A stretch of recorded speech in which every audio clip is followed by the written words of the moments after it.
I feel like it has been 5 years since I made a video, and I apologize. I've been tired on the days that I record. But still no excuse. It's no excuse. But yes. So I'm back. How have y'all been? Did y'all miss me? I missed y'all, my very few audience out there. But yes. So did y'all have a great weekend? What did y'all do? I'll go ahead and tell you what I did. So I actually went tailgating this weekend in Athens for the Georgia and Alabama game. It was a lot of fun. I think I want to like try to tailgate at least once a year because I mean the people. Oh, sorry. The people I usually go with, like nobody lives close to Athens anymore. But my brother actually graduated from, and my sister-in-law graduated from UGA. So I've always loved Athens. But yeah, it was really fun. Like I love a good tailgate. It was great. Um, trying to think if anything big has happened over the past like 2 weeks that I've been absent, but right now my mind is just racing. So I guess we can just get right into it. And here comes the special guest star. Speaking of special guests, I am going to start doing segments of like inviting people, so have a little red table talk, a little tea or whatever. But that'll come eventually, soon. So be on the lookout for that. Also, October is right around the corner. For those of you who don't know, October is your girl's birthday month. So stay tuned for all the festivities for that. I'm thinking about just creating like a vlog and like just uploading it as one of my little videos on Sunday. But we'll see how that goes. I'm not really that tech savvy, but we'll see. Okay, enough of that. So I have so the subject I want to get in today is going to be when to say when. That's what I want to talk about today. And I try to write down bullet points so I won't squirrel as much because I'm just like, I feel like I can get all over the place sometimes. So we're going to see if this helps, see if I can stay organized. But when to say when. So when to say when to like, I mean, as like leaving toxic situations, leaving a place where you don't want to be anymore. Like, how do you know when you've had enough of a certain thing? Like, all those things come together as a when to say when situation. And what I've been trying to really adopt the mindset of if it costs you your peace, then you pay too much. Like, if something that you're doing is costing you to be stressed, upset, besides yourself, like all the things, like it's you pay too much. It's time for you to go because God didn't create us to worry. Like we're supposed to have the utmost peace when it comes to God. So it's just like why allow these temporary things to cost us that? Like it's you paying too much. Like no, God paid the ultimate price. Like when He gave us His Son, so we shouldn't have to give up something that God has granted us. Like, no, like do not give up your peace for situations that are causing you to like lose it. So I definitely had to like start to sit with that because I'm gonna be vulnerable for a second. And I'm gonna talk more about this in like other episodes. But I used to just growing up, I want to say I didn't have like the best confidence in the world, like very very low self-esteem, like just all the things. I did not love myself, was very unsure of myself. I just wanted, something. I just wanted to feel something. And I mean, I'm pretty sure that's just coming from like, a lot of just trauma and whatnot. But I'm gonna get into that like different episodes. But anyway, going with the story. So it's just like my standards growing up like weren't there. Even in college, like I would just be doing stuff that I know that I just shouldn't be doing just because I just wanted to feel valued. I searched for value in all the wrong things and like search for stability in all the wrong things, search for peace in all the wrong things, happiness, like trying to find myself in other people when really I should have just been looking in myself. Like, oh, this guy said that he likes to do this. So, oh, let me pretend like I like that. Like it really got that bad. Like I'm not ashamed to say it because I'm not there anymore. But like I used to be that girl, just a people pleasing person, like just willing to sacrifice everything. Is that my microphone? No, what I just dropped? Oh, it was the pen. Sorry. Just wanting to sacrifice like everything just at the expense of someone else. Like that's just how I used to be. And so it has just got to a point where I didn't even know who I was. Like I literally changed and I lost my light. I really feel like I lost my light. And I talked about this in other videos, but like I feel like I was always that light in my family. But even I think one of my brothers made a comment. I came home and it was just like, you just aren't you like, the bubbly shiny are you always are. And I was just like, your girl been going through things, but like I didn't really communicate that. But it carried over even until like after college. Like it's just one person that I was involved with. Like we're really great friends or whatever. But like of course we hit cross some lines, cross some boundaries, things of that nature. And before I even knew it, like I was creating a soul tie that I didn't even know like had consumed me so much. Like it's just like it was like I didn't have feelings for this person, but it felt like my flesh just like yearned for him. Like it's so, or my spirit, I guess. Like I don't know. It was just crazy. Like, and every time that we would cross that line, literally the next day, I would have nightmares. Like I would just feel just so uneasy with myself, so unsure of myself. Like all the things. And so I literally had to sit myself, I had to pray this off of me. Like it took a while for me to pray this off of me. And it was just, it was hard. It's hard to break soul ties. It really is, because it's literally, it's a spiritual attack. Like it is. So it's just like you gotta do a lot of praying, a lot of discipline, a lot of obedience, all the things. I had to practice abstinence. I had to set boundaries. Like, and setting boundaries is such a hard thing for me because of just that people pleasing aspect that I do have. I always had a fear of making someone mad, or like if I set this standard, will this like make them not want to be around me anymore? Like just all the things, like I would overthink. But again, that's not me anymore, so that's why I feel like I can talk about it. But yes, and so it's just like it was not until finally where that, I feel like the soul tie finally broke. I finally felt free. But even when I was sitting in, like when I would keep doing it, I was just like, Zaria, like this is costing you. Like who are you? This is not you. Like this is costing you so much. Like your peace of mind. It's costing you your sleep. The Lord promised you good sound sleep, and you can't even get that because you keep trying to dibble dabble in the worldly behaviors that you shouldn't be dibble dabbling when God keeps telling you to leave that alone. Like you got to put that down so He can give you what you desire. And so that's what I had to do. That was my win to say win. I was just like, I'm tired of going through these cycles. I have to break this cycle of like just me just crossing that boundary with this one person just for the hell of it, basically. Like it was really no substance to it. I was just doing shit. Like, I mean, honestly, like, I was just like, what am I even doing? Like, what am I doing? And so I had my Wednesday win moment, and I just had to stop it. Like I was just, I can't keep doing this to myself because this is costing me my peace. I'm paying too much. Like I'm paying way too much for something that God promised me. So I have to stop it. And while we're going, well, I'm speaking on the subject of standards. I went to church today, and PD had preached on standards, and it was just like you have to be able to set standards and not expect an outcome. So you know how he brought the analogy of like how you wouldn't let not anybody come in your house. Like some people are very stern on how people like come in their house, come in their space, like that's your standard. Like not everybody is welcome in my house, and y'all set the standard for the house, but what about your heart?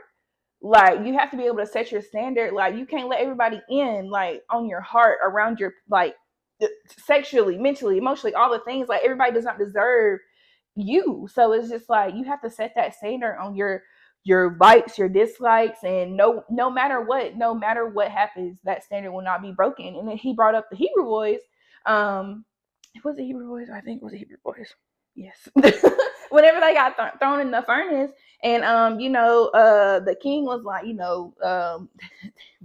Jesus, have Jesus come save you now. I don't want to like mess up the story because I'm still trying to get my Bible readings down. But I do know Jesus came to save them. They came out untouched. But but the moral of the story is like they were like, we already know who gonna come save us. But even if he don't, I'm still not bound down. That's not me. That's not my standard. My standard is to not bow down to you. So I'm not going to, no matter what you say.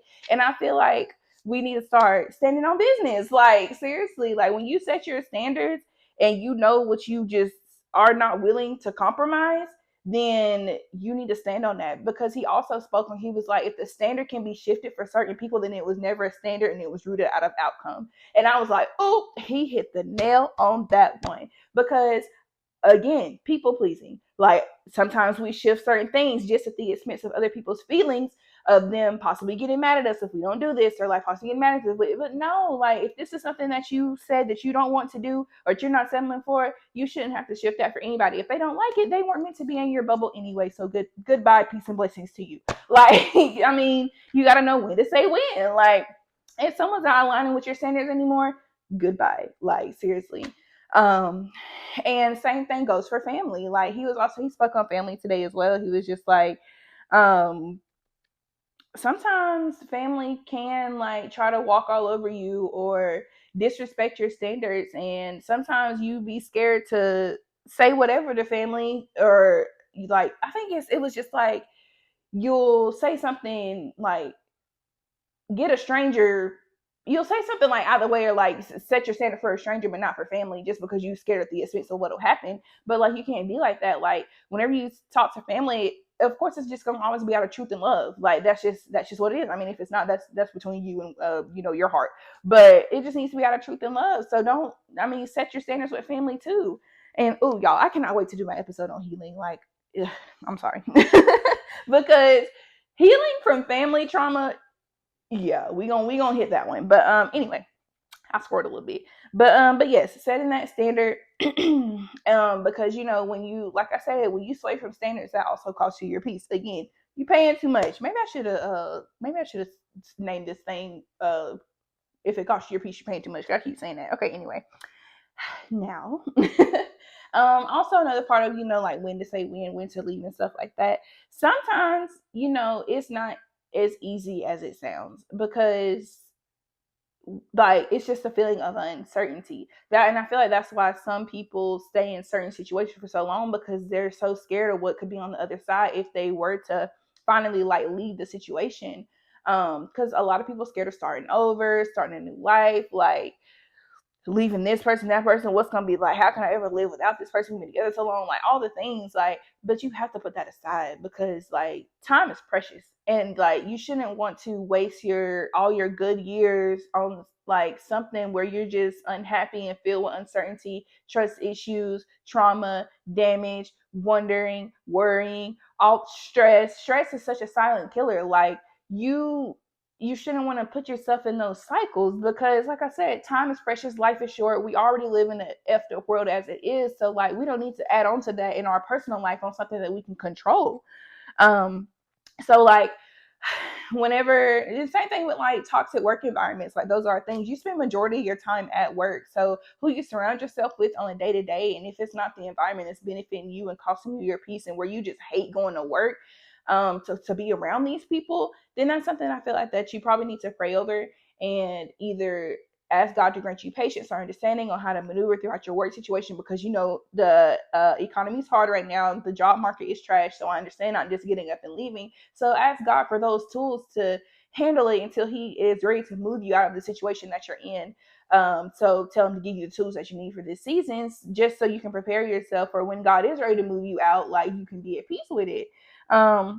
But yes, I always say pray about it, then move. Because what God has for you, like, it shouldn't cause confusion. It shouldn't cause hurt. It shouldn't cause pain. Like, He has plans to prosper you. And so therefore, if you don't feel at peace about a situation, before you make that move, that I just suggest maybe staying put for a minute, because that you want to move off faith, and you want to move off God's word, and you want to move off feeling from God, like that peace, like, okay, now it's really time for me to maneuver. And that's also, that was because at the current job I'm at now, like I wasn't even looking for a job. Like I wasn't. But something in me was telling me that it was time to leave my old job. I was just like, something is just like, I wasn't even ready to leave. Like it was cool. Like, I mean, of course it had its downs, but like I was so just I want to say I was content, and I was just like, well, I mean, it is what it is. I really didn't think too much of it.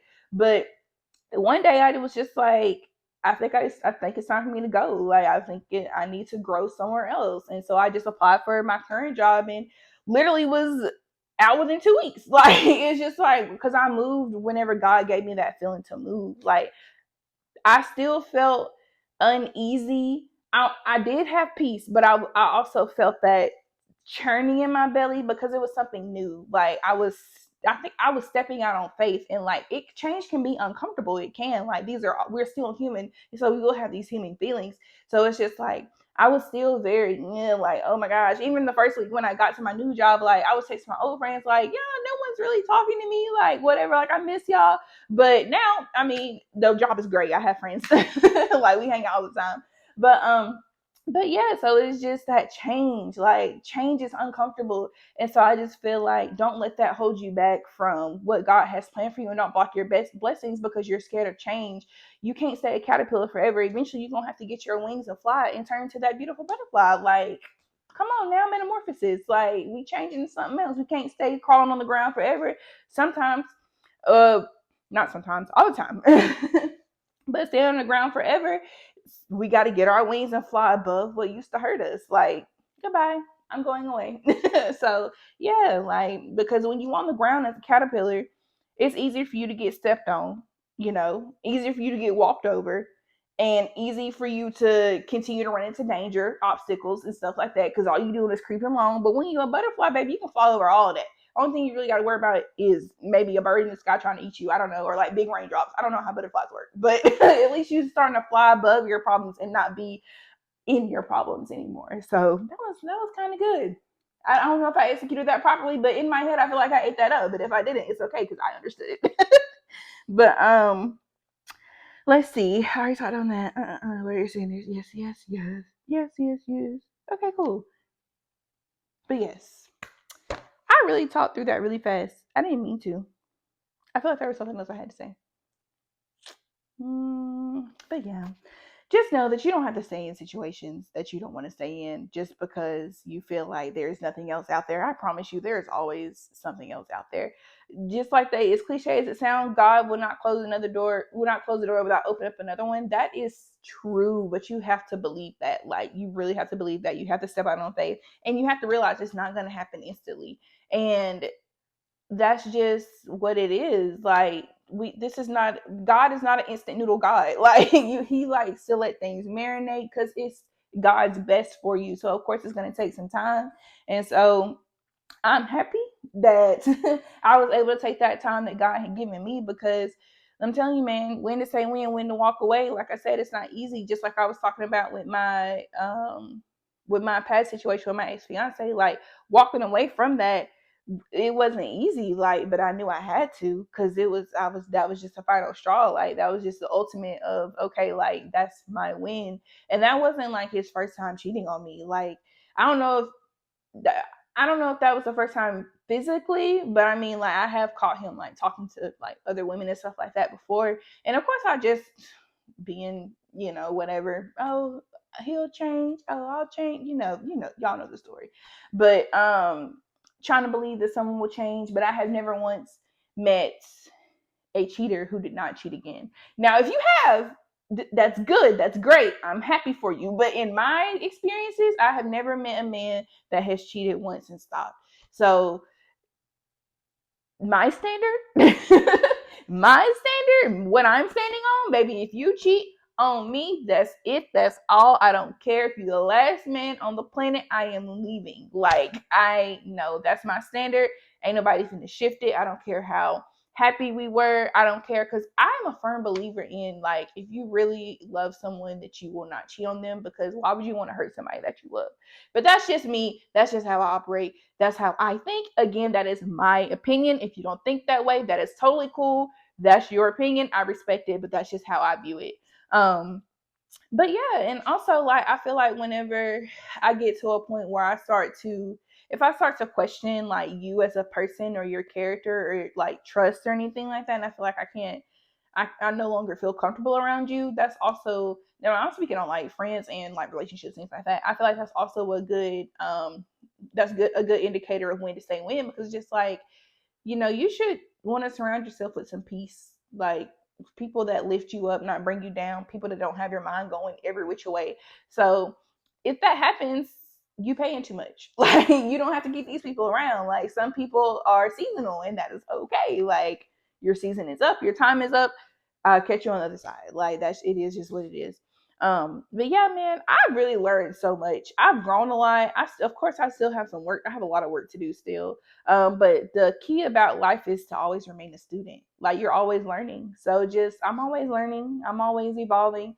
Um, what I think is right now may not be right in the future, and that's cool. Like I'm okay with that. Um, but yeah, I'm just, I'm just happy, you know. So I'm just, I'm here. I'm here and I have peace with everything in my life right now. Life is good. Can't wait to talk about healing because I'm gonna have to really execute that one because I'm super excited about that one because it's just, you know, it's not linear. So I'm ready to talk about that. But anywho, I hope you guys have a great day. I'm so excited. My birthday coming up, 28th.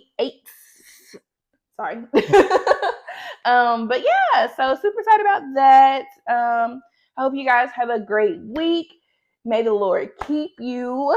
May He grant you peace. Like, just hold on to that. Just hold on to that.